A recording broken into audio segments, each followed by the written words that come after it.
Hi friends, இன்றைக்கி நம்ம என்ன செய்ய போகிறோம்னா வெண்பொங்கல் தான். ஸோ என் பாப்பா அதுக்கு ஹெல்ப் பண்ணால்.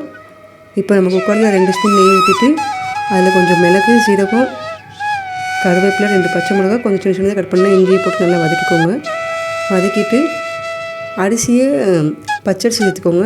நான் 1 கப் அரிசிக்கு 1/2 கப் பாசிப்பருப்பு சேர்த்து வச்சுருந்தேன். ஸோ நீங்கள் பாசிப்பருப்பை வறுத்து எடுத்து வச்சுட்டிங்கன்னா இன்னும் கொஞ்சம் நல்லா டேஸ்ட்டாக இருக்கும். ஸோ இப்போது நம்ம 1 கப்பு அரிசி 1/2 கப்பு பாசிப்பருப்புக்கு 3 கப் தண்ணி ஊற்றிக்கணும். ஊற்றிட்டு தேவையான உப்பு சேர்த்துக்கோங்க. அதில் கொஞ்சம் மஞ்சப்பொடி உங்களுக்கு தேவையான சேர்த்துக்கோங்க. சேர்த்துட்டு கரெக்டாக 3 நிமிஷம் வச்சுக்கோங்க. அப்போ தான் நல்லா குழஞ்சி வெண்பொங்கல் வரும்.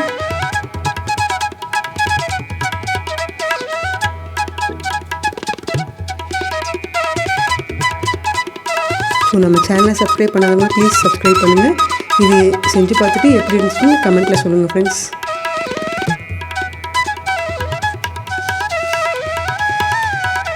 ஸோ 3 நிமிஷம் வந்துருச்சு.